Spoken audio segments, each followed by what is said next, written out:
di lubuk hatiku.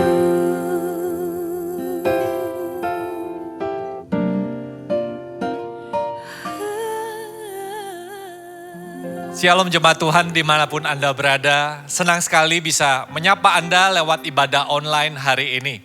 Mari kita datang dengan hati yang penuh dengan ucapan syukur, juga datang dengan puji-pujian kita.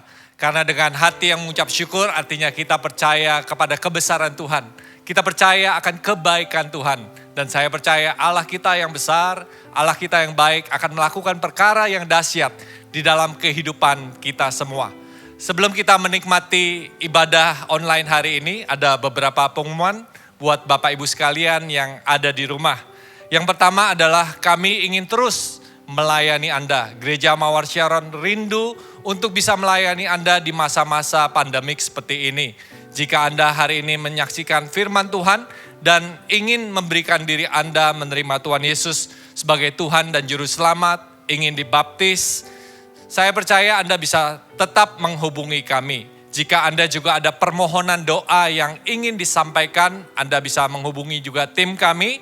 Dan kalau Anda ingin bergabung di dalam Connect Group dan ingin memberikan kesaksian atas apa yang terjadi di dalam kehidupan Anda bisa menghubungi kami lewat gms.church/connect.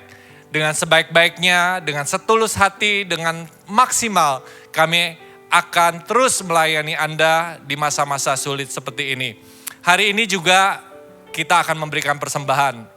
Ingat jemaat Tuhan, Bapak Ibu sekalian, memberi adalah bagian dari ibadah. Mari kita memberikan yang terbaik untuk Tuhan dan saya percaya Anda akan diberkati ketika kita memberikan yang terbaik buat Tuhan kita.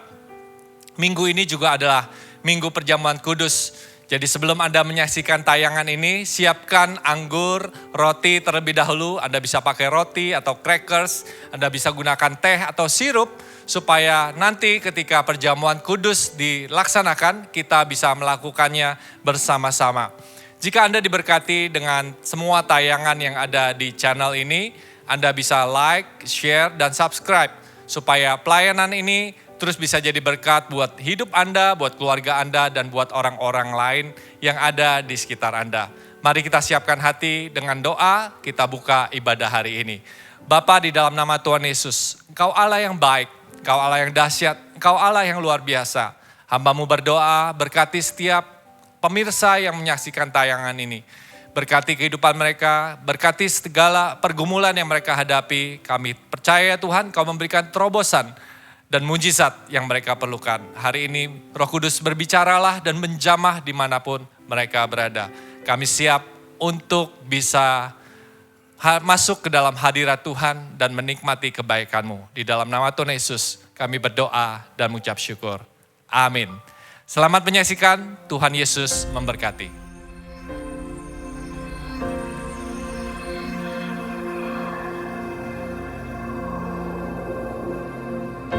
Orang yang suka memuji akan kuat roh doanya. Orang yang berdoa pasti berakhir memuji. Karena Allah bertata di atas pujian. Siapa memuji, Allah mengatasi hidupnya.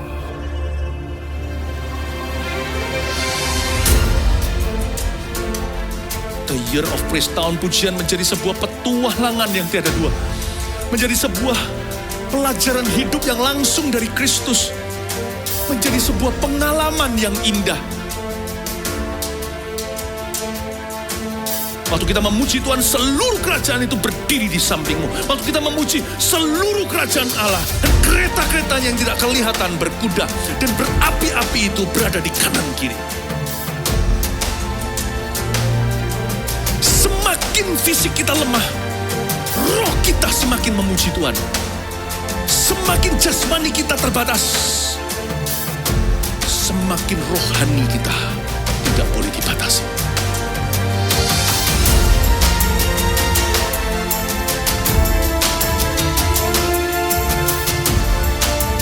Welcome to the Year of Praise and Provision. Mari kita mengizinkan Tuhan merajut rancangan yang belum pernah kita bayangkan. Shalom jemaat Tuhan, mari kita memuji Tuhan bersama-sama dengan sukacita. Yeay!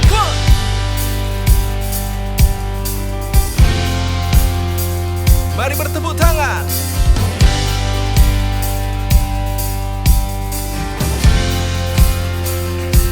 Yeah.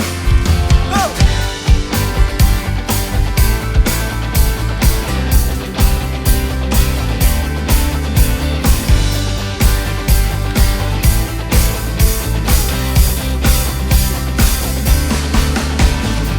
Ku masuki gerbangnya Tuhan dengan hati yang bersyukur. Ku bersorak memuji Tuhan, Dialah sukacitaku. Sebab Dia baik, Dia sungguh baik, kasih setianya untuk selamanya. Sebab Dia baik, Dia sungguh baik, kasih setianya kekal. Sebab Dia baik, Dia sungguh baik, kasih setianya untuk selamanya. Sebab Dia baik, Dia sungguh baik, kasih setianya kekal selamanya. Mari berikan tepuk tangan buat nama Tuhan. Yeay.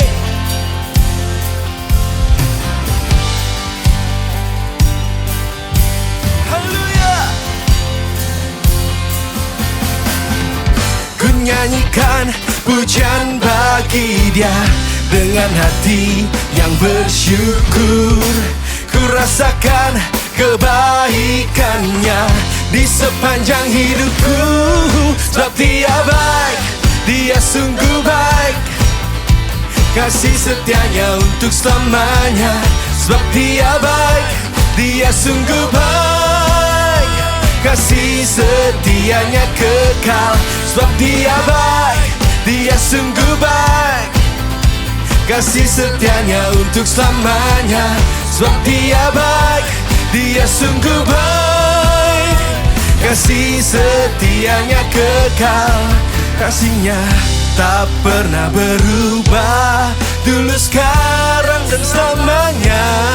Terpujilah Tuhan, terpujilah Yesus, terpujilah Tuhan, terpujilah Yesus, terpujilah Tuhan, terpujilah Yesus. Sebab Dia baik, Dia sungguh baik. Mari bertepuk tangan bersama-sama. Kasih setianya untuk selamanya. Sebab Dia baik, Dia sungguh baik, kasih setianya kekal. Hey, sebab Dia baik, kasih setianya untuk selamanya. Sebab Dia baik, Dia sungguh baik, kasih setianya kekal. Sebab Dia baik, Dia sungguh baik, kasih setianya untuk selamanya. Sebab Dia baik, Dia sungguh baik, kasih setianya kekal, kasih setianya kekal selamanya. Mari berikan sorak-sorai bagi nama Tuhan. Hanya Yesus yang layak disembah dan dipuji. Haleluya. Yeay.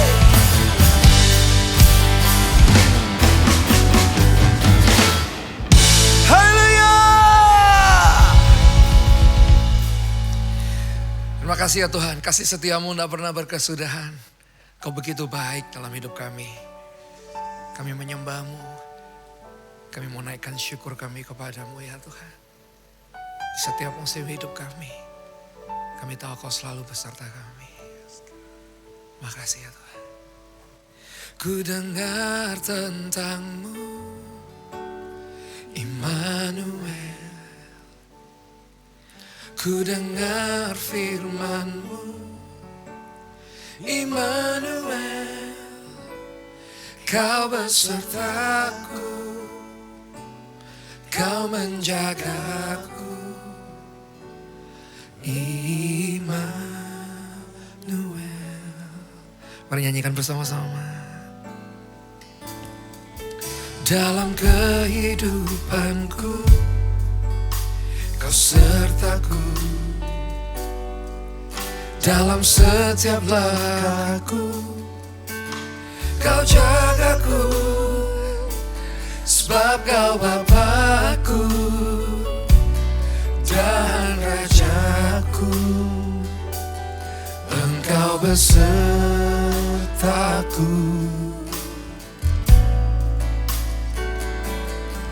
Saat badai menerpa, ku tak takut, karena Kau besertaku dimanapun ku ada. Terima kasih buat kasih-Mu, yeah. Terima kasih buat cinta-Mu. Ku tak mau, ku tak mampu jauh dari-Mu.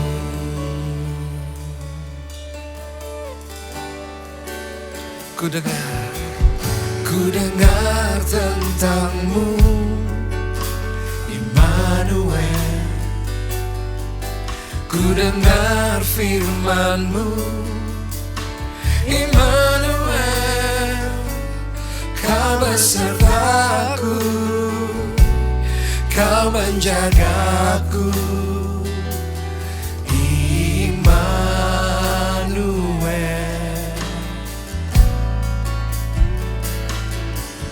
Dalam kehidupanku Kau sertaku, dalam setiap langkahku Kau yang jagaku, sebab Kau Bapakku dan Rajaku.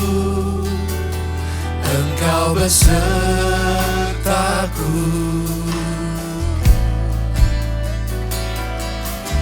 Saat badai menerpa, ku tak takut, karena Kau besertaku dimanapun ku ada.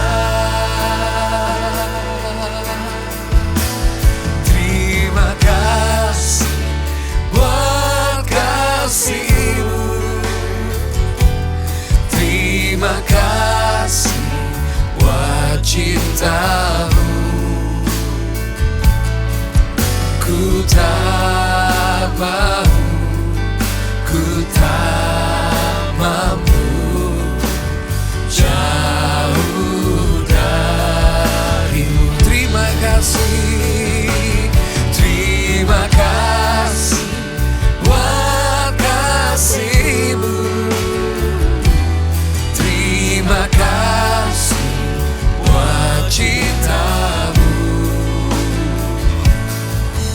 Ku tak mau, ku tak mampu jauh dari-Mu. Terima kasih Tuhan, terima kasih buat kasih-Mu. Kami bersyukur, terima kasih buat cinta-Mu. Ku tak mau, ku tak mampu jauh dari-Mu.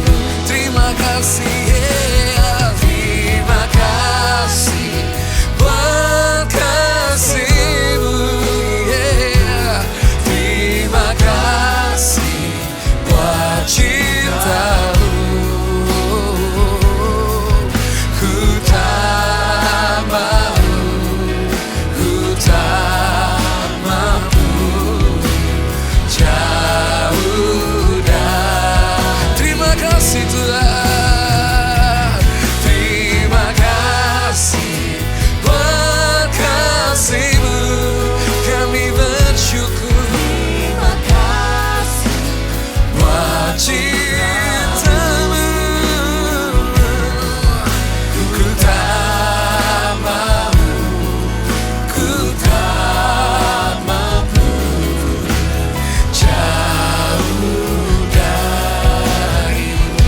tak mau, ku tak mau, ku tak mau jauh darimu. Ku tak mau, ku tak mampu, ku tak mampu jauh darimu.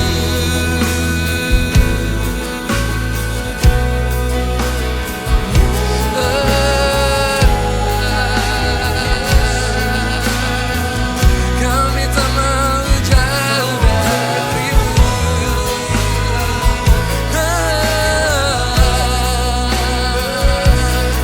Tak mampu hidup di luar kasih-Mu, tak mampu hidup di luar firman-Mu.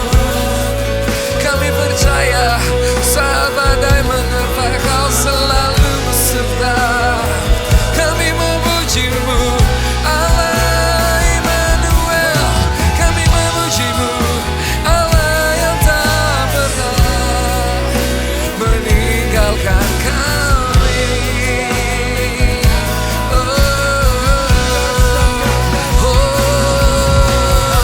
Kami memuji, bersyukur di hadapan tatamu, menaikkan suara kami menyembah-Mu.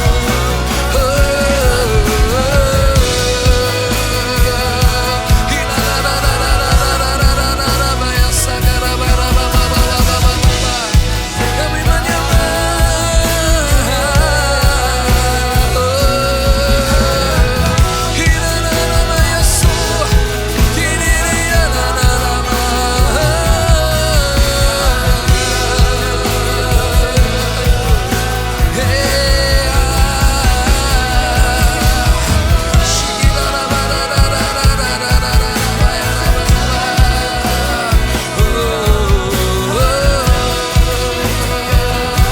Terima kasih Tuhan, come on, sing out.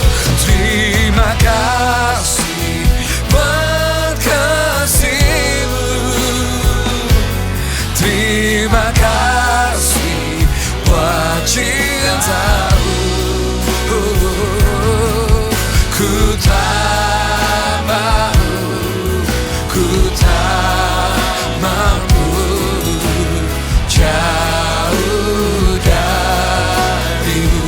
Ku tak mau, ku tak mau, ku tak mampu jauh darimu.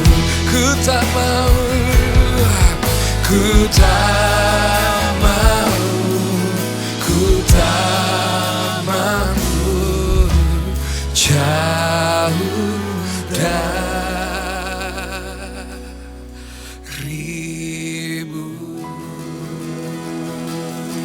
Oh, kami beri kemuliaan, kami beri pujian, kami beri syukur.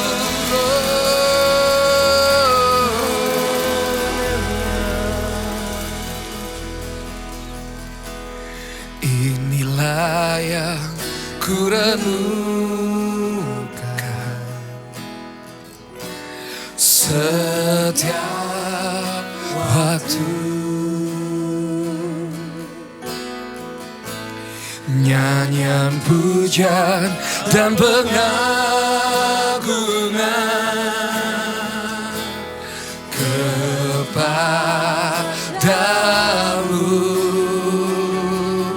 Biarlah manis, biarlah manis kau dengar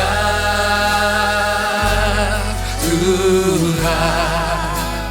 Manis kau dengar Tuhan, dan hatiku bersuka karena-Mu. Inilah yang ku renungkan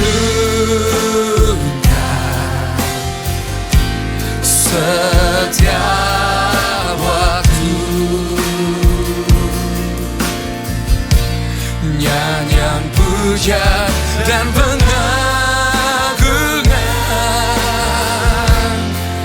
kepadamu. Biarlah manis kau dengar Tuhan, manis kau dengar Tuhan, dan hatiku bersuka karena-Mu. Inilah ku renungkan setiap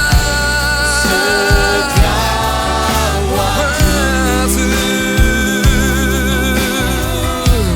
nyanyian puja dan pengagungan kepadamu.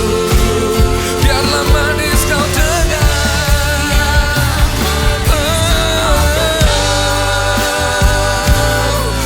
Tuhan, manis kau dengar Tuhan, dan hatiku bersuka karena-Mu.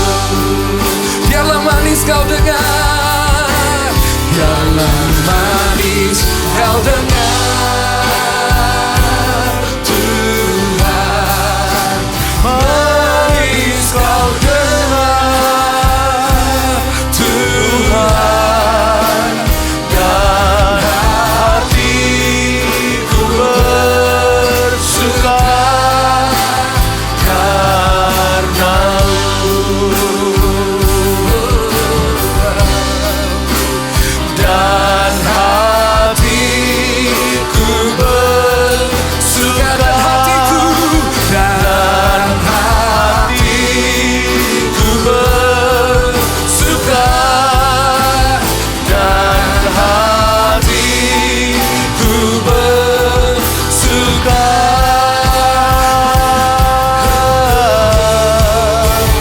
karena-Mu. Haleluya. Yesus, kau sumber kemenangan kami. Kau alamat puji-pujian kami. Dan Engkaulah satu-satunya yang kami sembah. Tuhan Yesus, Kau hadir di tengah-tengah umat-Mu, di mana kami masing-masing berada. Di sini maupun di sana, tidak ada jarak dalam hadirat Allah. Jamahlah Tuhan setiap hati yang hancur, setiap hidup yang bergumul. Dan mereka yang senang, ya Tuhan, Tuhan juga lawat semua. Terima kasih Bapa, sampaikan sabda-Mu, kirim Roh Kudus-Mu, dan sembunyikan hamba-Mu di balik salib Yesus. Dalam nama Yesus kami berdoa, haleluya, amin. Praise the Lord, puji Tuhan. Nanti kita akan mengambil perjamuan kudus, jadi tolong siapkan roti apa saja, air, kalau tidak ada anggur ya, air putih pun jadi. Nanti kita akan ambil perjamuan kudus. Tapi sebelumnya kita dengarkan firman Tuhan di akhir pekan ini, atau hari apapun Anda menyaksikan setelah live-nya. It's always live, karena hidup kita ada di tangan Tuhan. Tuhan itu berkarya, Allah kita itu hidup dan nyata. Jadi selalu live di dalam Tuhan kapanpun Anda menyaksikannya ya. Saya ajak Anda untuk membuka firman yang terakhir kali saya sampaikan minggu yang lalu. 1 Samuel 17, sekarang kita ke ayat 26. Kalau yang lalu judulnya Goliat berkat terbesar Daud. Sekarang saya lanjutkan, judulnya begini. Daud lebih dari pemenang. Sekali lagi, Daud lebih dari pemenang. 1 Samuel 17 ayat yang ke-26. Lalu berkatalah Daud kepada orang-orang yang berdiri di dekatnya. Apakah yang akan dilakukan kepada orang yang mengalahkan orang Filistin itu dan yang menghindarkan cemooh dari Israel? Siapakah orang Filistin yang tak bersunat ini sampai ia berani mencemoohkan barisan daripada Allah yang hidup? Rakyat itu pun menjawabnya dengan perkataan tadi, begitulah akan dilakukan kepada orang yang mengalahkan dia. Ayat 26 ini seolah-olah Daud tanya rewardnya apa? Siapa kalahkan Goliat dapat apa? Padahal sebenarnya kalau Anda baca di ayat sebelumnya, minggu lalu saya jelaskan. Di antara para tentara Israel yang pengecut semua waktu itu, mereka saling rumpi, saling ngobrol begini. Tahu nggak siapa yang kalahkan Goliat yang mengerikan itu, yang tak seorang pun di antara kita berani untuk menghadapi, akan diberi oleh raja kekayaan besar, anak putrinya jadi menantu raja nih ceritanya, dan juga dibebaskan pajak seluruh keluarganya. Nah Daud itu di ayat 26 hanyalah sambung benang merahnya. Dia menyambung pembicaraan, kan orang itu perlu suatu intro kan, untuk bisa connect itu, mereka lagi bicara apa dari sana dia mulai. Nah Daud berkata, coba apa yang akan dilakukan kepada orang yang mengalahkan orang Filistin itu? Demikianlah Daud berkata kepada orang-orang yang berdiri di dekatnya. Dia pancing mereka agar supaya dia terlibat dalam pembicaraan. Daud itu luar biasa ya, dia itu berhikmat. Sebelum kita jadi lebih dari pemenang, kita harus punya hikmat dulu. Daud punya people skill yang bagus. Tapi people skill atau hikmat-hikmatnya itu semuanya itu berlandaskan roh takut akan Tuhan. Karena permulaan hikmat adalah takut akan Allah. Jadi target pertama kita bukan untuk menang. Bukan untuk menang perang, bahkan bukan untuk jadi lebih dari pemenang. Kita harus punya fondasinya. Fundamental segala kemenangan adalah roh takut akan Tuhan. Dan setelah itu muncul berbagai macam hikmat, termasuk people skill atau kemampuan untuk bersosialisasi. Daud bertanya begini sama orang-orang yang berdiri. Guys, apa sih? Kalian bicarakan apa? Apa kata raja? Raja akan kasih apa kepada orang yang kalahkan Goliat itu? Tapi motivasi Daud kelihatan justru di ayat 26b, bagian kedua. Lalu tiba-tiba itulah Daud sesungguhnya, dia jadi diri sendiri, kelihatan asli. Siapakah orang Filistin yang tak bersunat ini? Sampai ia berani mencemoohkan barisan daripada Allah yang hidup. Kemampuan bersosialisasi itu hanyalah ada di otak kita. Motivasi gak bisa jauh dari hati. Apa yang jadi motivasi kita itu mempengaruhi. Kalau kasih, kita akan jadi berkat bagi orang lain. Tapi tanpa kasih, kita cenderung untuk memanipulasi. Daud memulai dengan sebuah pembicaraan dengan benang merahnya ceritanya. Atau Daud memulai dengan pembicaraan orang-orang itu yang sedang berlangsung. Guys, lu orang ngomong apa sih? Kalian lagi ngobrol apa ini?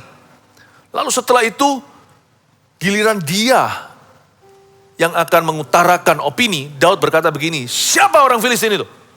Berani-beraninya dia mencemoohkan barisan daripada Allah yang hidup.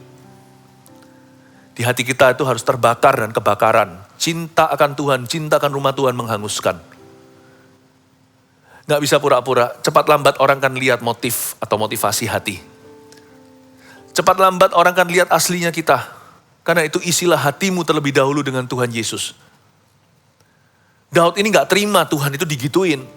Daud juga gak bisa menerima umat Tuhan dicemoohkan. Karena dia adalah gembala sejati di dalam hati. Dia sudah praktek dulu dengan domba kambing punya papanya. Daud ini hati gembala. Dia cinta pada Tuhan. Dan dia pedulikan umatnya. Dia gak suka orang lain memperlakukan begini. Kenapa Tuhan Yesus di zaman perjanjian lama ini? Kenapa Allahnya, Allah Israel ini direndahkan di depan umum?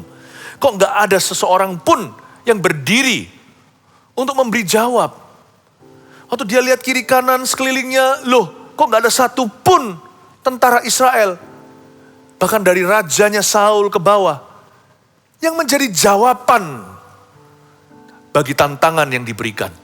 Kenapa mereka diam saja? Daud gak tahan. Daud paling gak tahan melihat iman yang pasif. Seorang yang berjiwa lebih dari pemenang tidak tahan melihat orang-orang yang pasif ngikut Tuhan. Jangan hakimi mereka, jangan marah. Orang lain terserah mereka. Tapi kalau ada orang lain pasif, saya semakin terpicu, termotivasi untuk aktif. Ketika saya lihat orang lain meninggalkan Tuhan, saya semakin didorong untuk mengasihi Tuhan.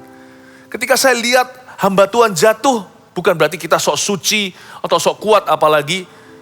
Itu membuat saya semakin berhati-hati, namun membuat saya semakin ingin membuktikan bahwa kekudusan itu bisa. Kekudusan itu tidak mustahil. Bahwa kita bisa memilih untuk jatuh, kita juga bisa memilih untuk tidak jatuh. Daud punya jiwa lebih dari pemenang, rohnya menyala untuk Tuhan. Biarlah rohmu menyala-nyala dan layani Tuhan. Dan dia gak tahan lihat orang-orang yang pasif. Kalian mau diam aja terserah. As for me and my house, kata Yosua, tapi aku dan seisi rumahku, kami akan melayani Tuhan. Daud berkata, kalian mau menerima gitu aja semua perkataan itu, kalian tidak bela. Kalian tidak melakukan sesuatu, padahal di depan mata ada kebutuhan umat Allah. Kan tentara-tentara ini penjaga. Nah kalau mereka jebol barisannya, bukankah semua kelompok Goliat ini akan menghabisi umat Allah? Daud gak bisa melihat ini terjadi. Kalau kalian tidak mau standing in the gap, kalau kalian tidak mau berdiri di antara, kalau kalian tidak mau menjadi jawaban di jurang pemisah, sebentar lagi musuh akan masuk ke kota. Musuh akan merampok dan menjarah, bahkan wanita dan anak pun tidak aman. Kalau kalian tidak mau berbuat sesuatu, ya sudah, kata Yesaya, ini aku, utuslah aku. Kalau yang lain tidak mau, bukan ini aku, utuslah dia. Utus saya. Lihat tadi, semua nama-nama yang saya sebut, Yesaya lah, siapa. Semua punya spirit yang sama-sama Daud. Itulah Roh Kudus di dalam hatinya. Orang yang lebih dari pemenang tidak bisa tinggal diam. Jadi saya tanya sekarang, apakah imanmu pasif ikut Yesus, hanya percaya saja? Kalau gitu kemungkinan Anda tidak percaya. Sebab orang yang percaya tidak akan tahan melihat ketidakpercayaan di sekeliling mereka. Tidak akan tahan melihat segala sesuatu, semua kebutuhan yang ada di depan, tidak ada satupun bangkit berdiri untuk menjawabnya. Padahal Tuhan sudah kasih kunci kerajaan sorga. Siapakah orang Filistin yang gak bersunat ini sampai ia berani mencemoohkan barisan daripada Allah yang hidup? Lalu ayat 27 tadi, rakyat itu pun menjawabnya dengan perkataan itu. Beginilah akan dilakukan pada orang yang mengalahkan dia. Nah pas ayat 27, ketika rakyat menjawab Daud, gini loh, raja mau kasih apa? Kedengaran sama kokonya dia, takenya atau lauta. Kedengaran sama kakak sulung Daud. Ayat 28 ketika Eliab kakaknya yang tertua mendengar perkataan Daud kepada orang-orang itu. Bangkitlah amarah Eliab kepada Daud sambil berkata, mengapa engkau datang? Dan pada siapa kamu tinggalkan kambing domba yang 2-3 ekor itu di padang gurun? Aku kenal sifat pemberanimu dan kejahatan hatimu. Engkau datang kemari dengan maksud melihat pertempuran. Ya kan? Ya kan? Kira-kira gitu ya. Tetapi jawab Daud, apa yang telah kuperbuat? Hanya bertanya saja, only asking. Lalu berpalinglah ia daripadanya kepada orang lain dan menanyakan yang sama. Dan rakyat memberi jawab kepadanya seperti tadi. Ayat 28, kenapa Eliab angry? Kenapa koko Daud yang tertua marah? Karena ketika mendengar itu, pembicaraan itu, ini loh dikasih raja, siapa yang bisa kalahkan Goliat, si raksasa besar itu. Ketika Eliab dengar itu, dia rasa gak aman. Nah bahaya orang kalau menyimpan hati yang kurang aman. Anda tidak bisa punya kedua-duanya. Hati kurang aman, dan juga lebih dari pemenang. Itu dua gak jodoh deh. Jangan coba dipersatukan. Kalau kita punya perasaan tidak aman sama Tuhan, tidak aman sama diri sendiri, tidak aman sama orang lain, gak bisa kita jadi lebih dari pemenang. Bergumul sama diri sendiri aja kalah kok, buktinya hatinya gak aman. Eliab itu gak bisa dipakai Tuhan, sekalipun dia tertua. Badannya paling tegap, gagah perkasa, pengalaman banyak, dan di dalam tentara. Mungkin baret hijau, baret merah, mungkin Kopassus, pahlawan khusus. Percuma semua status. Kalau spiritnya pecundang, gak bisa apa-apa. Buktinya dia lawan Goliat gak berani, beraninya bully. Beraninya membuli adiknya. Tapi tahu gak kenapa si Eliab marah? Mungkin karena ayat 27, Eliab hanya mendengar secuil itu, hanya bagian di mana rakyat menjawab Daud, begini akan dilakukan kepada orang yang mengalahkan Goliat. Dia gak mendengar waktu Daud marah, motivasi sesungguhnya. Kenapa sih kalian diam saja? Diejek begini kok gak ada yang bangkit berdiri dan berkata, Tuhanku gak begitu. Eliab gak dengar itu. Dan yang Eliab besar-besarkan, digede-gedein, yang dia fokuskan adalah kepada upah atau rewardnya. Dan Eliab trauma, paham maksud saya. Eliab ini kakak tertua Daud. Once upon a time, suatu hari pada waktu Daud diurapi oleh Samuel. Samuel datang sang nabi, semua udah GR, khususnya kakak-kakaknya. Ini pasti gua nih, pasti saya yang diurapi. Demikian pula papanya pun merasa demikian. Si Isai berkata, ini kakak yang tertua Eliab. Lalu ditolak sama Samuel kan, karena ditolak Tuhan. Manusia melihat fisiknya, aku melihat hati, bukan ini. Next, lalu anak kedua, next anak ketiga. Sampai semua anaknya muncul semua, gak ada stok lagi. Lupa, ada satu si bungsu di belakang halaman. Nah, pada waktu Eliab itu ditolak, dia pasti sakit hati, bukan sama Daud. Dia pasti sakit hati sama Tuhan. Loh, kok bukan aku? Aku yang paling ganteng. Aku kan putra mahkota. Jangan salah ya. Just because karena Anda punya status putra mahkota, ahli waris atau apa, bukan berarti secara rohani Anda juga adalah ahli waris apa-apa. Sebab Tuhan tidak pandang bulu, Tuhan bisa pakai si bungsu. Semua tergantung hatimu. Tuhan tuh melihat hati. Bisa saja kita punya pendidikannya, tapi Tuhan gak pakai di bidang itu.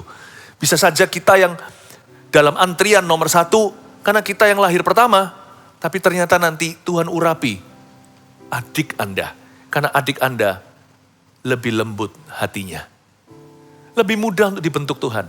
Gak tentu. Jangan juga kira si bungsu pasti disayang dan dimanja. Bisa-bisa nanti kakak-kakaknya dipakai. Yang lahir terakhir malah sungguh-sungguh ditinggalkan. Gak masalah tentang urutan kelahiran. Anak pertama kek 2, 3, bahkan 4, 5. Itu gak urusan. Yang Tuhan urus itu hati kita. Jadi Daud dipakai bukan karena dia si bungsu.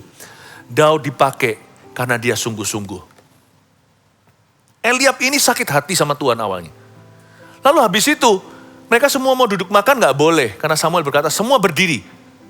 Sampai si Daud tiba. Karena Samuel bertanya, sudah gak ada ya stoknya?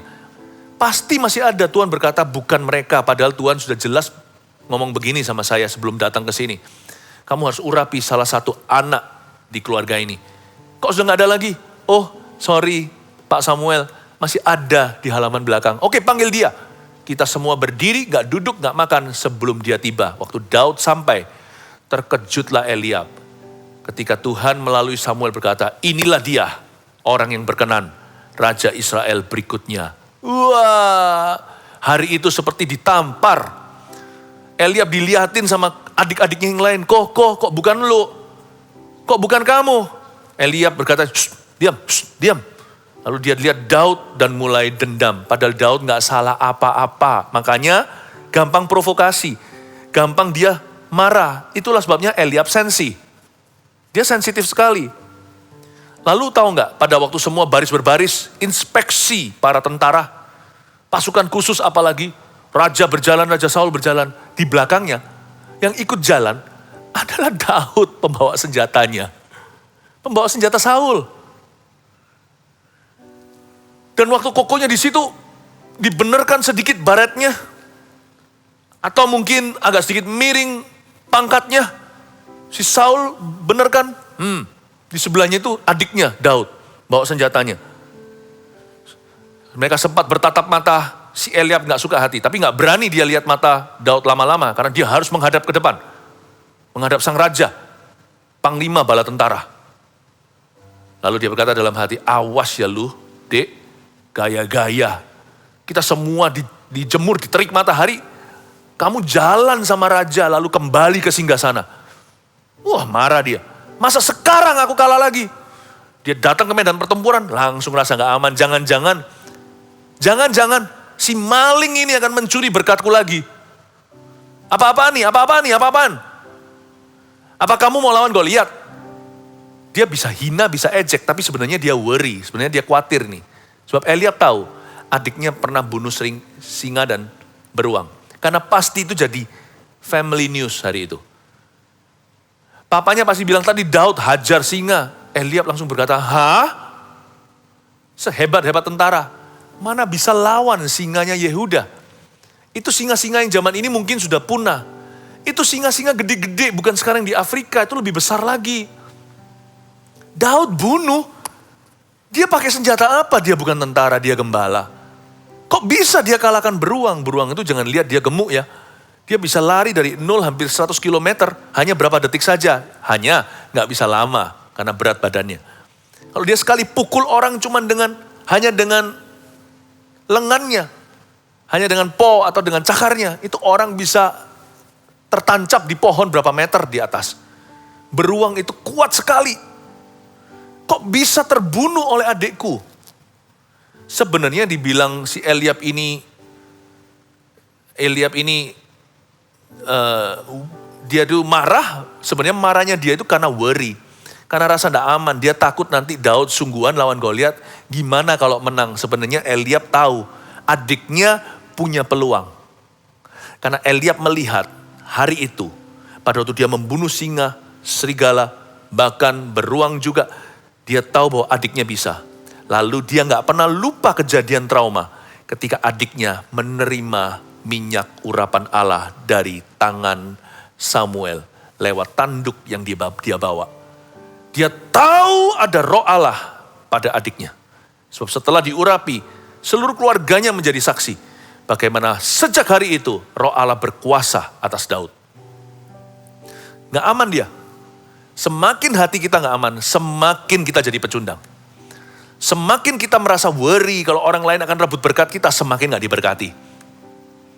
Semakin kita memikirkan diri sendiri, bukan kebutuhan orang lain di depan kita, dan kita hanyalah jawaban atau hamba, kita ingin jadi lakonnya, semakin gak dipilih sama Tuhan. Semakin kita takut-takutan, semakin kita merasa, ini orang akan mencuri berkat saya. Kalau kita hidup sebagai makhluk trauma, semakin janji-janji Tuhan itu tidak ada penggenapannya di dalam kehidupan kita. Bangkitlah amarah Eliab. Lalu cara dia untuk melampiaskan, cara dia untuk menghadapi perasaan tidak aman itu salah. Seharusnya dia bertobat.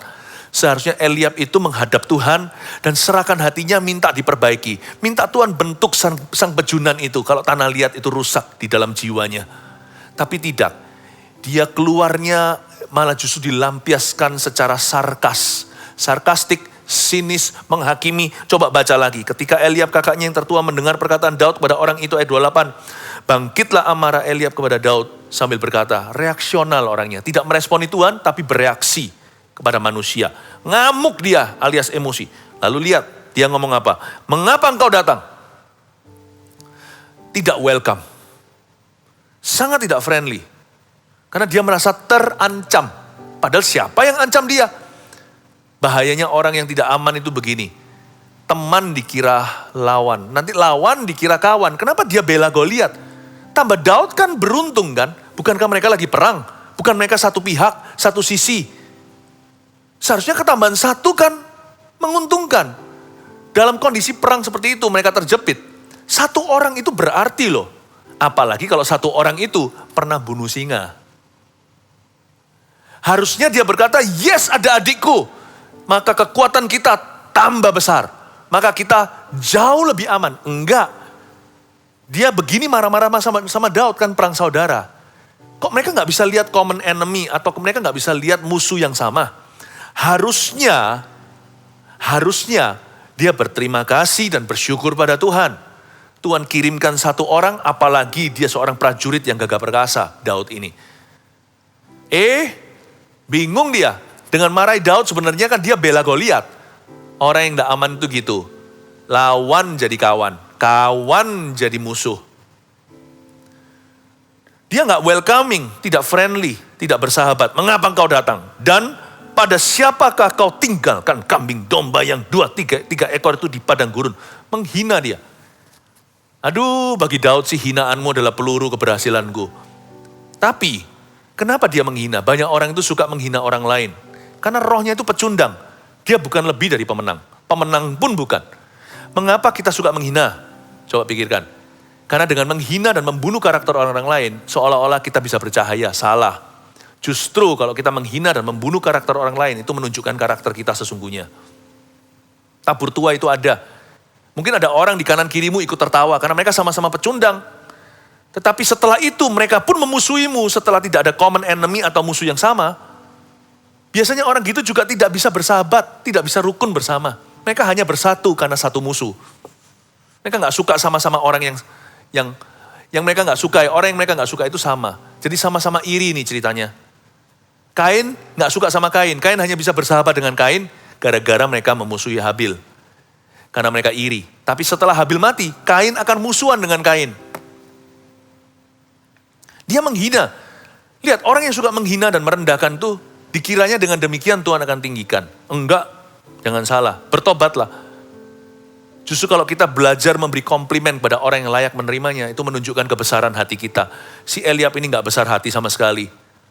Dia pasukan khusus, tetapi secara rohani dia adalah tawanan. Dia adalah tuan atau majikan, mungkin dia mengepalai segelintir pasukan. Tapi di mata Tuhan, dia adalah seorang budak dosa. Dan pada siapakah kamu tinggalkan kambing domba yang 2-3 ekor itu di padang gurun? Sinis ya. Bukan hanya sinis marah lalu bertanya mengapa kamu datang ke sini. Sarkastik. 3 ekor, 2 ekor, mbek-mbekmu itu kemana sekarang? Sarkastik. Aku kenal sifat pemberanimu. Ya, itu membuktikan bahwa dia tahu Daud pernah bunuh hewan apa. Dan kejahatan hatimu, nah ini keterlaluan menurut saya. Dia sudah bermain Tuhan. Aku kenal sifat pemberanimu dan kejahatan hatimu. Engkau datang kemari dengan maksud melihat pertempuran, ya kan? Aduh, ini sakit. Kalau orang itu jadi tiba-tiba sok tahu, seolah-olah bisa lihat hati kita padahal mereka bukan Tuhan, itu berarti mereka main Tuhan. Kadang-kadang kita lakukan itu kepada orang lain, berarti kita main Tuhan. Hati-hati, jangan menghakimi, agar supaya kau jangan dihakimi. Dengan takaran yang sama kita kenakan pada orang lain untuk menghakimi dia, takaran itu akan Tuhan kenakan pada kita di akhirat. Gak usah di akhirat, di hidup ini pun Tuhan akan menilaimu dengan ukuran yang kau kenakan kepada sesama. Dia berkata, aku tahu kejahatan hatimu, engkau datang kemari dengan maksud melihat pertempuran, bukan? Dari sini kita tahu bahwa Daud sedang dihakimi. Dihakimi hatinya. Bukan hanya sarkastik, bukan hanya sinis, tetapi dia sampai-sampai mencoba untuk menilai hati seseorang, padahal dia sendiri bingung dengan hatinya. Dan yang dia lakukan bukan hanya main Tuhan, tapi dia mengintimidasi adiknya. Ayat 29. Mari kita lihat kebesaran hati Daud, kenapa dia ini lebih dari pemenang. Tetapi jawab Daud. Ya perlu dijawab lah ya, sarkas juga perlu dijawab. Tapi jangan terpancing emosi. Daud jawab begini, tetapi jawab Daud, apa yang telah kuperbuat? Only asking, hanya bertanya saja. Ini agak, saya kagum sekali dengan cara dia menjawab. Jawaban Daud tidak sarkastik. Jawaban Daud secukupnya. Ini yang disebut jawaban yang lembut meredakan amarah. Daud bisa mengelak. Dia berkata, emangnya apa sih yang aku perbuat? Kan hanya tanya saja. Daud gak bercerita banyak, nanti bisa jadi jatuh di lubang yang sama seperti Yusuf di Perjanjian Lama. Dia pasti pernah membaca cerita tentang Yusuf. Cerita terlalu banyak mulut. Ya Yusuf sih gak sengaja, tapi gara-gara itu kan saudara-saudaranya lempar dia ke sumur, lalu dijual ke saudagar, berakhir di rumah Potifar, lalu dipenjarakan. Mari kita menjawab secukupnya. Kepada orang yang gak ready, kepada orang yang bingung dengan hatinya sendiri, gak usah terlalu banyak menjelaskan. Karena ada Roh Kudus kok yang membela kita. Nanti orang itu akan mengerti sendiri, kalau dia gak mengerti, nanti Tuhan yang urusi dia. Tapi orang-orang sekelilingnya dia juga akan lihat buah. Jadi gak usah khawatir orang lain mikir apa. Daud menjawab secukupnya. Dia jawab begini, apa sih yang telah aku buat kok? Tentunya bukan dengan tonasi tinggi. Dia hanya berkata, apa sih? What have I done? What have I done? Only asking, hanya bertanya saja. Daud gak ceritakan dia berniat apa. Kalau dia cerita gitu bisa dihalangi. Jadi jangan sampai terlalu gembar-gemborkan strategi, visi sebelum waktunya. Belajar untuk bisa menyimpan di hati kemuliaan raja dalam menyimpan rahasia. Bisa saja sekarang kita hanyalah pelayan biasa, tapi kalau kita bangsawan in the heart dalam hati, kita bisa simpan rahasia. Jangan jadi orang yang suka bocor mulutnya, ngomong kanan kiri yang gak perlu. Jawab saja yang ditanya, gak usah berlebihan. Kalau gak tanya, gak usah beritahu. Ada orang yang beritahu kita sesuatu, kita sendiri bisa bingung, bisa saling pandang-pandangan. Hanya kita gak berani ngomong terang-terangan karena sungkan. Kita bisa pandang-pandangan dengan teman yang lain. Tatapan mata, siapa yang tanya? Apa yang telah kuperbuat? Hanya bertanya saja, kata Daud. Dia mengelak. Saya kagum. Dari ayat ini aja belum ayat 30, saya tahu Goliat akan tumbang. Orang yang bisa menguasai raksasa di hati, dalam kedagingannya maksud saya. Dia bisa kuasai raksasa apapun di luarnya. Daud itu buah roh ke-9-nya bagus luar biasa. Penguasaan diri atau pengendalian. Dia bisa mengendalikan emosinya, padahal harusnya sudah di sini sarkas, dihakimi lagi, diintimidasi. Harusnya Daud marah seperti kita, kepancing emosinya. Tapi enggak, dia bisa mengendalikan dirinya dengan baik di dalam Tuhan. Karena persekutuannya dengan Roh Kudus membantu dia untuk melakukan itu. Dia berkata, aku cuma tanya loh, apa salahnya? Hanya bertanya saja, udah. Lalu lihat ayat 30, lalu berpalinglah ia daripadanya. Menghindari pertengkaran.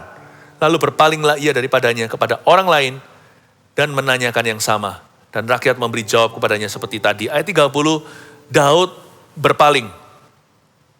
Dari sini kita tahu bahwa Daud is a man of peace.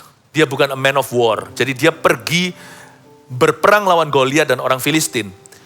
When David goes to war, it is only when he only does so because it is necessary.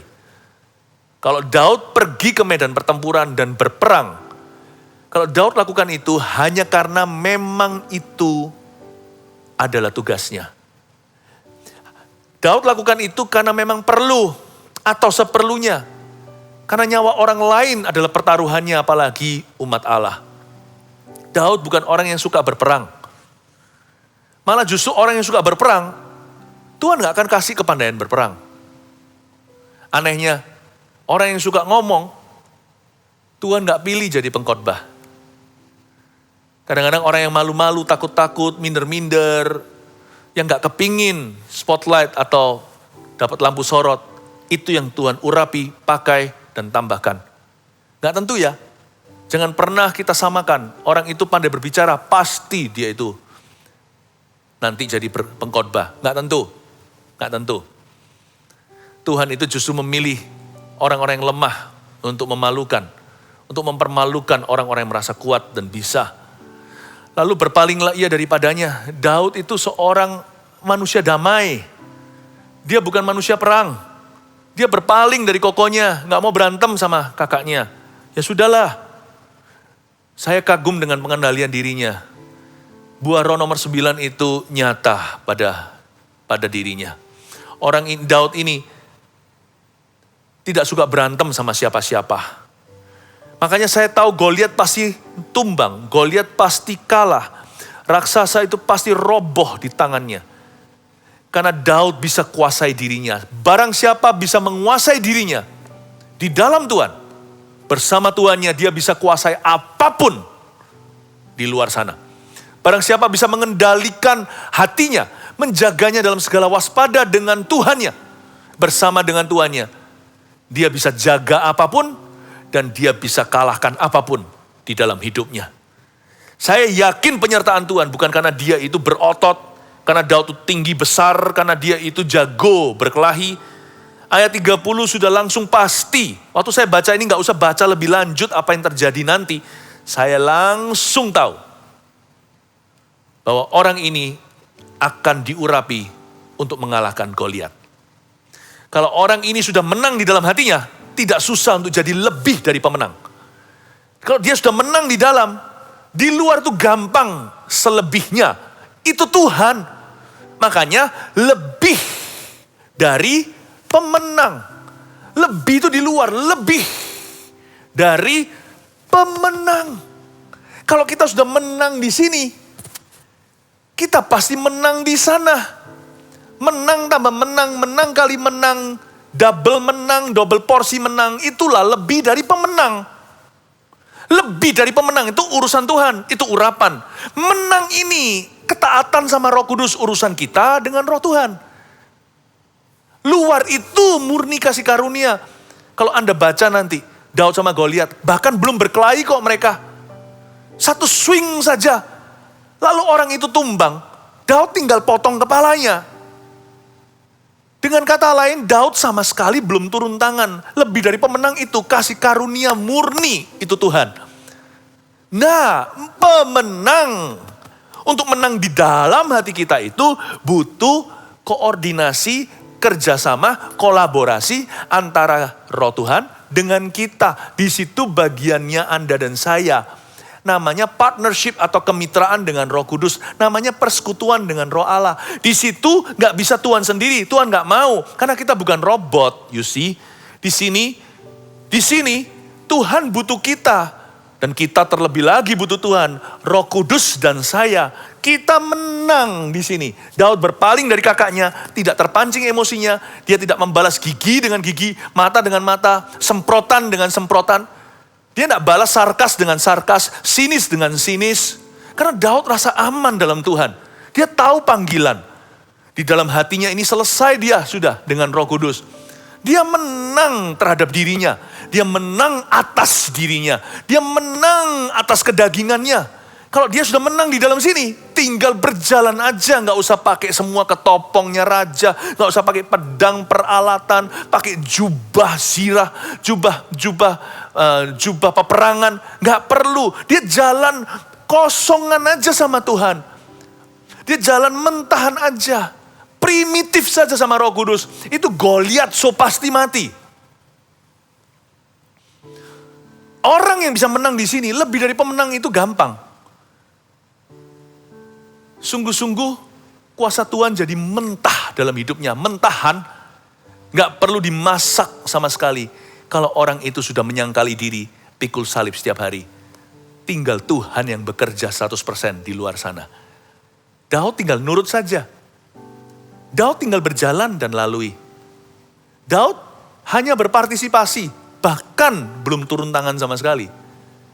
Engkau akan berdiri, kata Tuhan pada Musa, dan melihat my deliverance today, dan kelepasan dari aku. Kau akan melihat mujizatku. Lebih dari pemenang itu, dimulai dari dalam hati. Ayat 31, terdengarlah kepada orang perkataan yang diucapkan oleh Daud, lalu diberitahukannya kepada Saul, dan Saul menyuruh memanggil dia. Saul panggil dia. Siapa sih ini? Orang yang kayaknya berani. Ayat 32, berkatalah Daud kepada Saul, janganlah seorang menjadi tawar hati karena dia, hambamu ini akan pergi melawan orang Filistin itu. Kesan pertama, waktu melihat Daud, bukan lagi sebagai musisi atau pembawa senjata. Ini di masa cuti Daud kembali, bawa roti, keju, bawa gandum seeva, dikasihkan untuk pasukan 1000, dikasihkan untuk koko-kokonya, ada 3 di medan pertempuran hari itu. Waktu Saul lihat Daud, pangling dia, karena selama ini Daud hanyalah si imut-imut. Tapi hari itu dia datang dengan semua perasaannya, kelihatan dalam auranya. Dia siap untuk melaju ke tengah-tengah medan pertempuran itu. Dia bilang, dia lihat, tentunya Daud dikenali oleh Saul lah. Dia pembawa senjatanya. Tapi ini di masa cuti kan, dia gak pakai uniform atau pakai seragam. Dan Saul tentunya tidak detil orangnya. Karena Saul itu sudah rada kesetanan pada zaman itu. Waktu-waktu itu, roh-roh jahat sudah mengganggu hatinya. Jadi, saya yakin Saul itu gak bisa mikir dengan jernih. Waktu dia lihat Daud, harusnya dia berkata, ngapain kamu di sini atau apa? Tidak menyapa atau apa, langsung Daud bicara sama Saul. Daud tidak perlu basa-basi dan berkata, Tuhan, jangan seorang pun menjadi tawar hati karena dia. Utus aku, hambamu ini akan pergi melawan orang Filistin itu. Tetapi Saul berkata kepada Daud, lihat itu, tidak mungkin. Ayat 33. Ya, ini mungkin Saul mulai sadar. Ini kan Daud, si pemain kecapi itu musisi. Ini kan live bandnya istana. Gak mungkin. No way, Jose. Impossible, my friend. You just a child. Kamu hanyalah seorang anak ingusan. Tidak mungkin kau dapat menghadapi orang Filistin itu untuk melawan dia. Sebab engkau masih muda. Sedang dia sejak dari masa mudanya telah menjadi prajurit. Ketika Saul mulai menyadari siapa Daud, seperti ayahnya Daud sendiri, direndahkanlah Daud sekali lagi. Gak mungkin lah ya. Masa seperti kamu, tole-tole sepertimu, masa bisa melawan raksasa itu? Dia dari kecil lahir udah perang. Mungkin lahir keluar dari kandungan langsung pegang pedang. Nggak mungkin kau dapat menghadapi orang Filistin itu. Saya nggak heran sih kalau lihat ayat 33, cara Saul berbicara. Seluruh tentara hambar, makanya semua pasukannya nggak beriman. Rajanya nggak beriman kok. Gurunya kayak gitu, apalagi muridnya. Saul berkata nggak mungkin, ini orang yang mengkritik kemenangan sebelum kemenangan itu dicoba. Ini orang kayak gini, orang yang WO atau yang sudah drop out sebelum masuk ke dalam ring tinjunya. Ini orang yang udah ngaku kalah sebelum mencoba. Kalau spiritnya rajanya, jenderalnya, imamnya, gembala Israel yaitu Saul saat itu kayak gitu.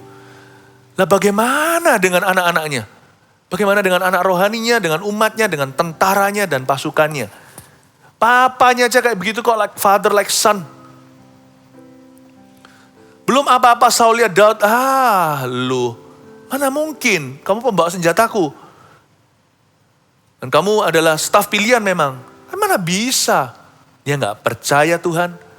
Dan juga gak percayaan orangnya sama orang lain. Persis kayak kakaknya Daud, Eliab. Gak aman hati dan jiwanya. Gak mungkin. Lalu Daud ayat 34. Sebelum kalahkan Goliat, dia kalahkan dulu Goliat di depannya yang bukan orang Filistin. Yaitu sesama orang Yahudi. Dia harus kalahkan Goliat di depan, yaitu Saul, raja yang tidak percaya. Dia harus, menurut saya sih, membunuh Goliat gampang. Kalau nanti Anda lihat. Cuman pakai 1 dari 5 batu yang dia siapkan. Itu pun bukan dia yang tancapkan, dia hanya lemparkan. Tetapi lebih susah meyakinkan seorang raja yang tidak beriman.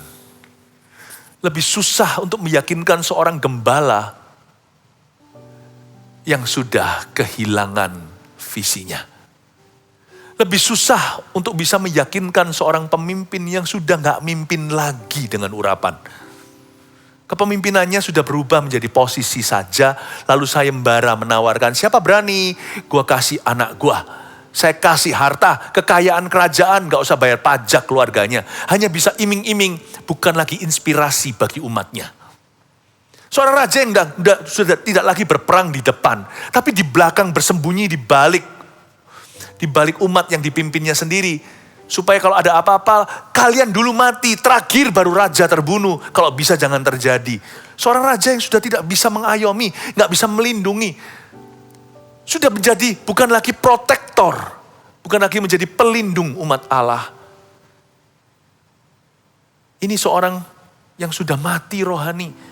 Kayaknya lebih susah ya, Daud itu lebih harus berjerih lelah untuk meyakinkan raja. Sama Goliat, gitu saja menangnya. Sama raja harus bertubi-tubi kalimat dan kata-kata. Lihat apa kata Daud ayat 34. Tetapi Daud berkata kepada Saul, hambamu ini biasa menggembalakan kambing domba ayahnya. Ya, raja mungkin tahu profesiku. Dulu kan pernah raja tanya sama keluarga. Pernah raja kirim utusan untuk mengambil saya. Hambamu ini biasa menggembalakan kambing domba ayahnya. Apabila datang singa atau beruang, nah raja kupingnya mulai nyala. Yang menerkam seekor domba dari kawanannya, maka aku mengejarnya, menghajarnya dan melepaskan domba itu dari mulutnya. Kemudian apabila ia berdiri menyerang aku, maka aku menangkap janggutnya, lalu menghajarnya dan membunuhnya. Lihat, Daud harus membanggakan dirinya seolah-olah. Bukan. Daud menyerahkan resumenya. CV-nya diserahkan kepada raja. Raja, aku bukan anak ingusan. Bukan Daud membanggakan atau meninggikan diri atau menyombongkan dirinya. Bukan. Daud ini perlu bukan talk big ya. Dia bukan berbicara besar-besar tentang dirinya seperti orang yang suka besar-besar ngomongnya. Sebenarnya sebesar-besar yang dia omongkan ini banyak detail yang hilang. Daud itu mengucapkan atau mengutarakan apa adanya. Tapi itu pun sudah direm-rem dan dikorting-korting oleh dia. Faktanya jauh lebih heboh daripada CV-nya. Lebih hebat daripada penjelasannya. Karena kalau kita melihat film aksi hanya lewat cerita. Dengan kalau kita nonton sendiri itu beda. Andai kata Raja Saul ada di situ. Itu heboh. Pertengkaran dengan Goliat ini juga unda-undi atau mungkin masih kalah. Nah dia lawan singa loh. Dia lawan beruang, animals, you don't fight beasts. Kita tidak melawan monster-monster di dalam animal kingdom atau kerajaan hewan. Manusia itu masih bisa tahu rasa sakit. Hewan itu akan sikat. Jadi sebenarnya Daud bukan meninggikan diri. Dia ceritakan itu ala kadarnya. Jauh lebih heboh. Ada orang tertentu yang kelihatannya mulutnya penuh iman, padahal itu belum seluruh imannya. Tapi ada orang tertentu yang kelihatannya mulutnya minder, suka merendahkan dirinya sendiri, bukan merendah hati ya. Suka minder, suka nyangkal-nyangkal dan berkata, enggak lah, aku ini orang yang paling bodoh, paling malang, paling kasihan. Padahal sombongnya setengah mati di hati. Nggak tentu ya. Lebih baik kita moderat dalam menjelaskan tentang diri. Tapi kalau kali ini kan profesional, ditanya raja. Jadi ini CV atau ini adalah resume. Maka ayat 36 berkata, baik singa maupun beruang telah dihajar oleh hambamu ini. Dan orang Filistin yang tidak bersunat itu, ia akan sama seperti salah satu daripada binatang itu. Karena ia telah mencemoohkan barisan daripada Allah yang hidup. Daud berkata, Raja, sebelum Goliat ini akan terbunuh, izinkan hambamu itu menjelaskan begini. Ini bukan pertama raksasa yang akan kubunuh nanti. Sebelum Goliat, ada singa, ya Raja. Baginda, sebelum singa, ada beruang. Satu-satunya alasan kita menoleh ke belakang adalah pertolongan Tuhan. Jangan pernah melihat ke belakang Anda untuk mengingat dosa orang lain atau untuk mengingat dosamu sendiri yang sudah diampuni oleh Tuhan, asal kita sudah akui dan tinggalkan. Jangan pernah menoleh di belakang kita dan mengizinkan masa lalu mendikte kita selalu hidup dalam trauma. Tapi kalau kita memang harus menoleh lagi, menolehlah untuk satu alasan ini. Ingatlah semua singa yang Tuhan telah membantumu untuk membunuhnya. Setiap beruang di masa lalu, apa bedanya sama Goliat? Beruang bukan singa. Beda memang, itu beda jenis. Tapi Goliat adalah manusia, gede memang, tapi ini tantangan baru. Tantangan baru kek, lebih baru kek. Bagi Tuhan tidak ada bedanya singa, beruang, dan Goliat. Semua akan tumbang. Tumbang di hadapan dan di bawah kaki seseorang yang lebih dari pemenang. Itu semua mentalitas sih. Semua itu spiritualitas. Semua itu kerohanian. Semua itu iman. Satu-satunya cara untuk meyakinkan raja adalah mengingatkan, Raja, ini resumeku. Ini history, ini sejarah. Bukan history, H-I-S-T-O-R-Y.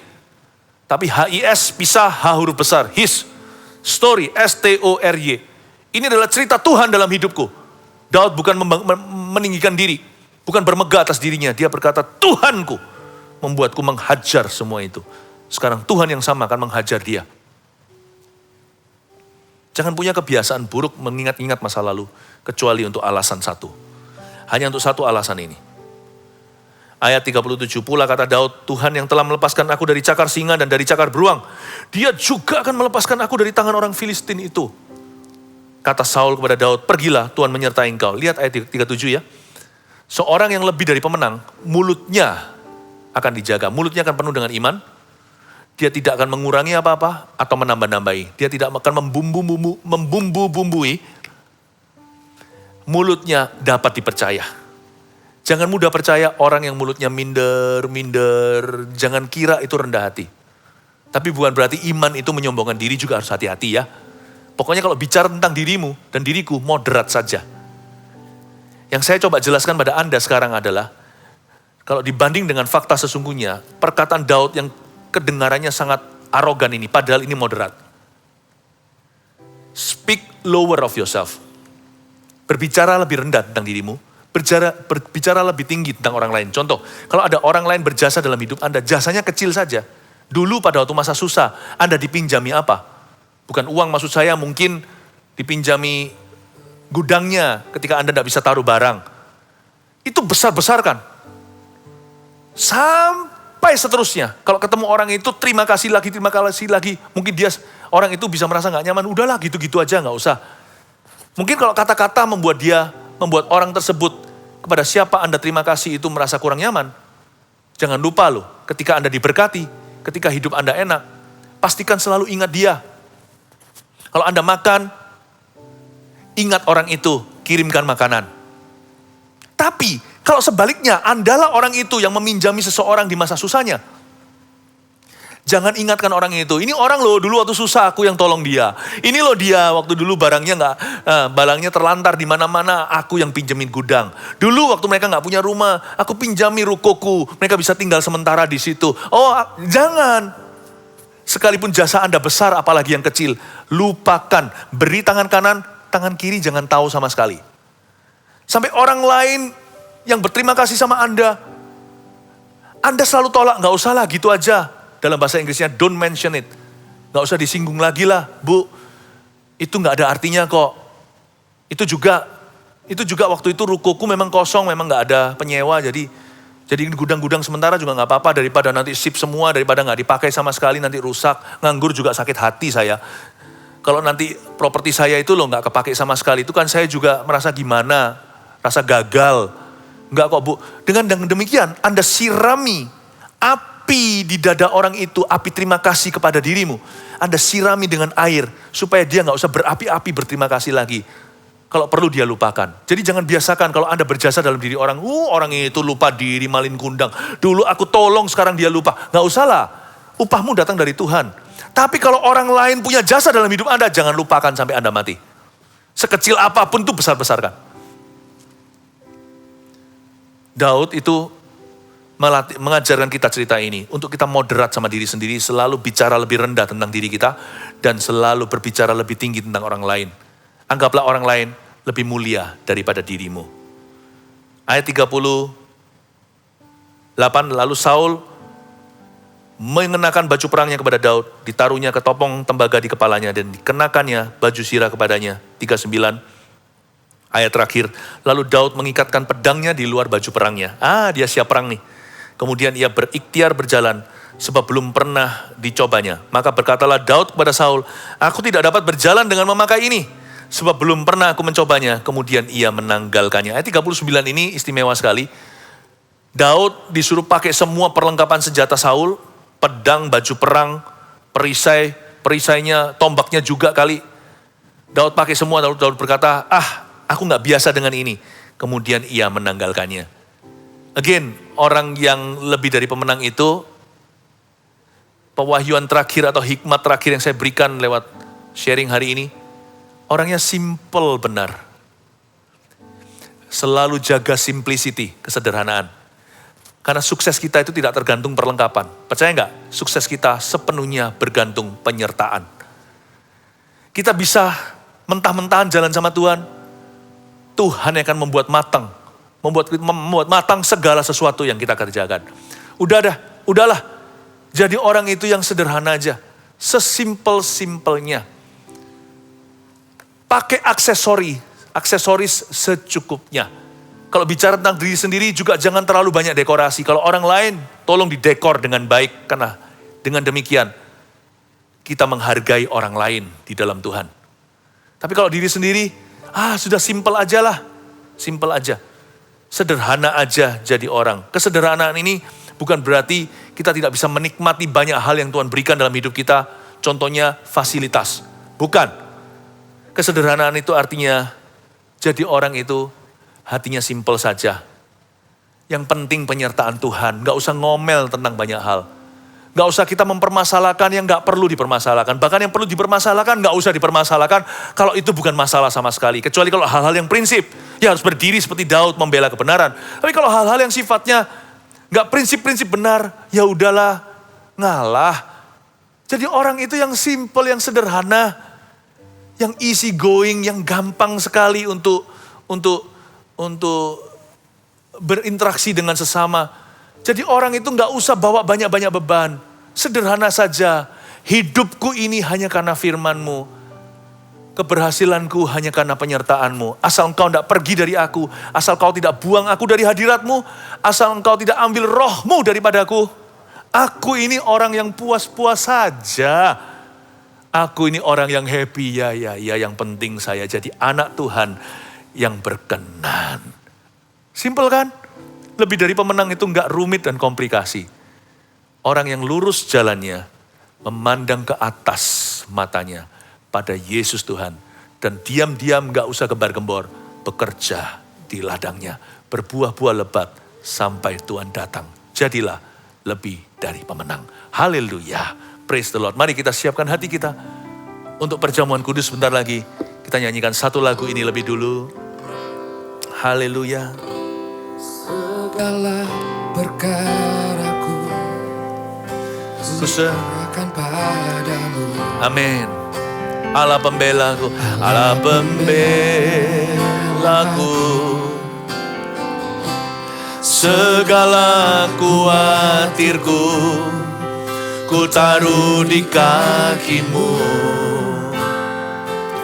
Allah pemeliharaku. Bila kau yang membuka pintu, tak ada satupun yang dapat menutupnya. Bila kau yang mengangkat aku, tiada yang dapat merendahkanku.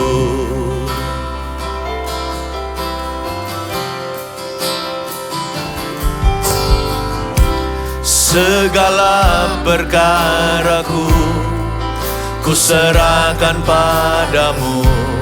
Allahnya Daud, Allah pembelaku.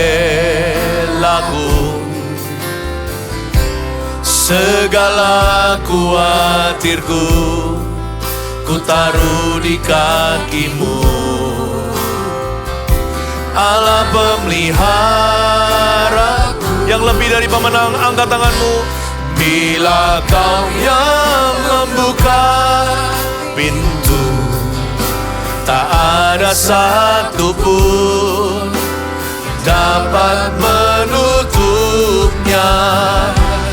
Bila kau yang mengangkat aku, tiada yang dapat merendahkanku.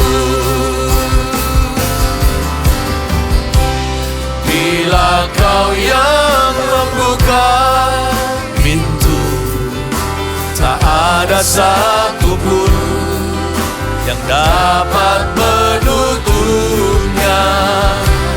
Bila kau yang mengangkat aku, tiada yang dapat merendah.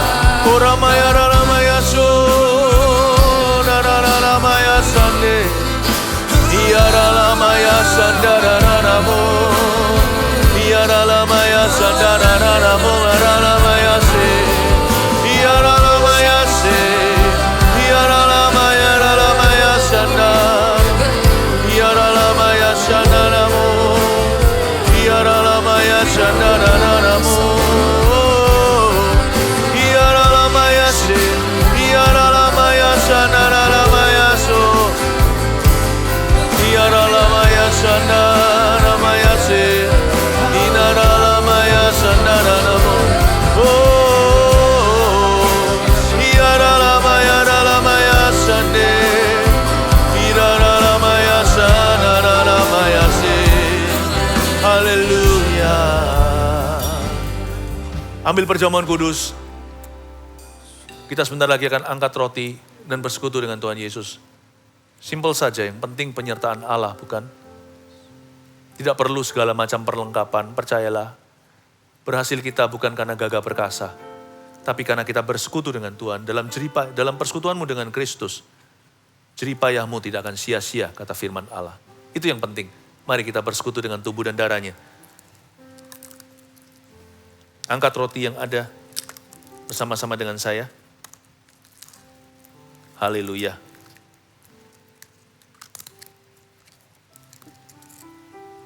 Roti biasa pun di rumah Anda, itu cukup. Roti apapun. Mari kita angkat sama-sama. Biarkan rencana Tuhan firman-Nya menjadi daging dalam hidup kita ketika kita ambil daging dan darah Yesus. Biarkan semua rencana Tuhan digenapi dalam kehidupan jemaat Tuhan yang terkasih. Satu persatu. Tak ada satupun firman Tuhan akan gugur dalam hidupmu. Firman itu akan menjadi daging. Dan ketika kita bersekutu dengan tubuh Kristus ini, kita yakin tangan Tuhan akan bekerja merajut kemenangan, lebih dari kemenangan. Membuat kita semua lebih dari pemenang di setiap area yang Tuhan tempatkan. Dan setiap area hidup ini. Terima kasih Tuhan. Mari kita angkat roti ini. Bukankah roti ini adalah roti biasa, tapi ketika kita mengambilnya, kita percaya ada kuasa Tuhan di dalamnya. Kita sedang bersekutu dengan tubuh Kristus, firman Allah. Mari kita makan bersama dalam nama Yesus Kristus.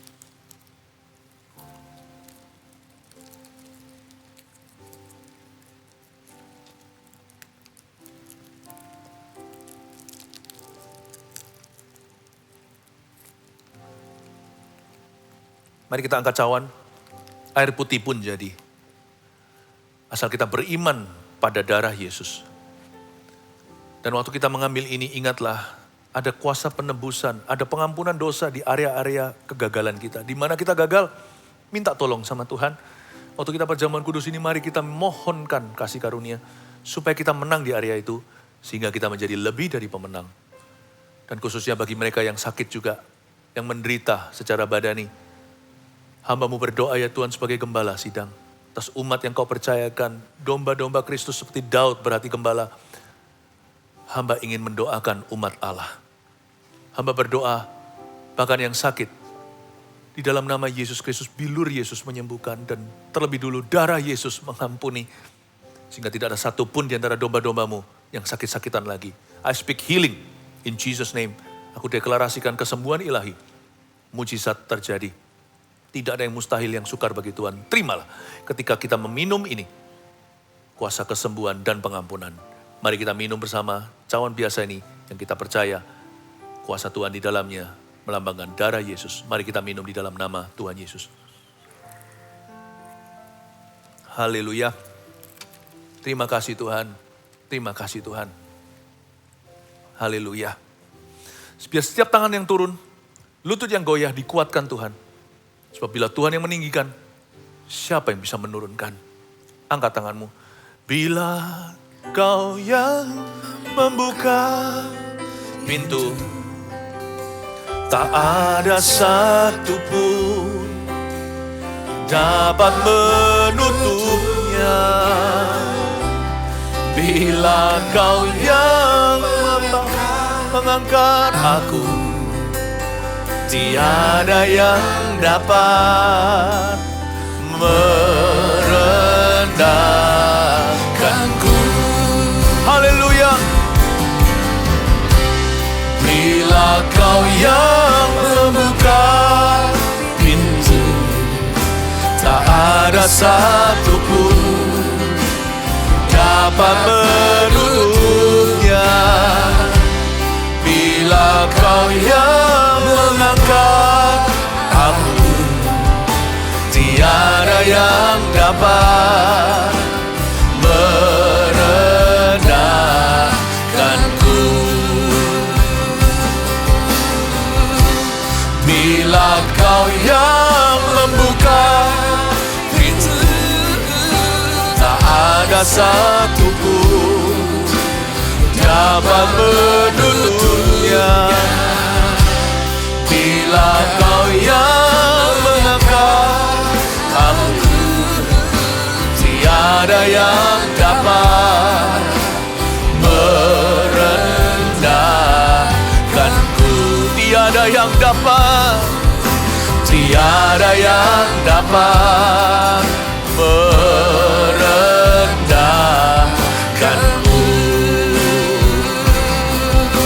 Tiada yang dapat merendahkanku. Haleluya. Mari kita semua menjadi lebih dari pemenang. Dengan iman kita percaya dan terima terlebih dahulu. Terimalah berkat ini sambil mengangkat tangan, merendahkan hati. Terimalah berkat dari Allah Bapa, Putra, Roh Kudus. Kemenangan sudah Tuhan sediakan di Kalvari mulai hari ini. Jadilah lebih dari pemenang, itulah janji Tuhan yang pasti akan digenapi. Bawalah damai sejahtera, kasih sayang, sukacita.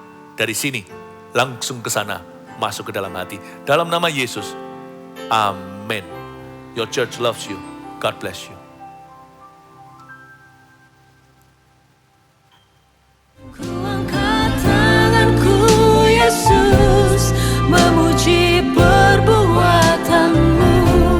Sungguh tiada terukur kasih setiamu. Dalam naungan sayapmu ku mau terus menyembahmu. Kasihmu terukir di lubuk hatiku. Kasihmu terukir di lubuk hatiku. Kasihmu terukir